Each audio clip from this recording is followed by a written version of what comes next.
habang binabasa niya sa akin, pakisuyo mga kapatid, sa inyo ang inyong mga Biblia sa Mateo Kabanata 14, ang mga talata ay 1 hanggang 22. Pakisuyo natin dari, maaari na po kayo magsimula.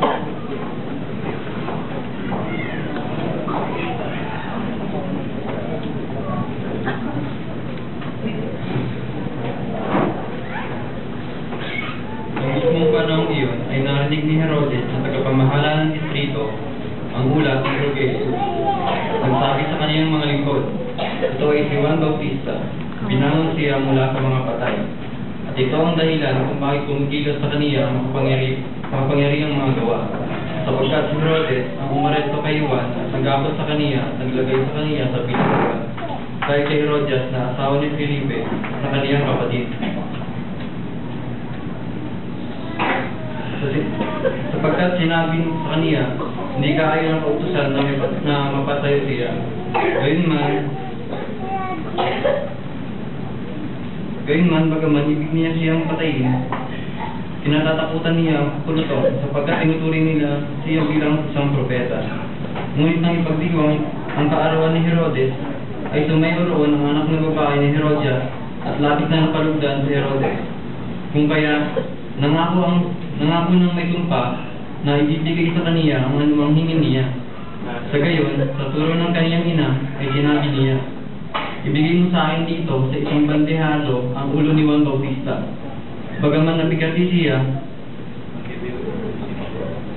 ang hari ay nagutos na ibigay iyon dahil sa kaniyang mga sumpa at dahil doon sa mga nahilig sa kasama niya.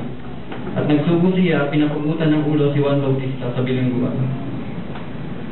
At ang kaniyang ulo ay dinala na nasa isang bandehado at ibinigay sa dalaga at dinala niya ito sa kaniyang ina. Sa wakas ay dumating ang kaniyang mga alagad at inalis ang bangkay at inilibing siya at tumaroon at nagulat kay Jesus. Sa pagkaling nito ay umalis si Jesus mula roon sakay ng bangka patungo sa isang liblib na dako upang mapabubod, ngunit ang mga pulutong nang marinig iyon, ay sumunod sa kaniya na naglalakad mula sa mga lungsod. Ngayon, nang lumabas siya, ay nakita niya ang isang malaking pulutong at nahabag siya sa kanila. Pinagaling niya ang kanilang mga may sakit. Ngunit, nang lumapit ang gabi, ang kaniyang mga alagad ay lumapit sa kaniya at nagsabi, ang dako ay liblib at ang oras ay napakalalim na. Payaunin mo ang mga pulutong upang sila ay makaparoon sa ngayon at makabili ng mga bagay na makakain para sa kanilang sarili. Gayunman, sinabi ni Jesus sa kanila, hindi sila kailangang umalis. Bigyan niyo sila ng makakain. Sinabi niya sa kanila, wala tayo rito kundi 5 tinapay at 2 isda. Sinabi niya, dalhin niyo rito sa akin ang mga iyon.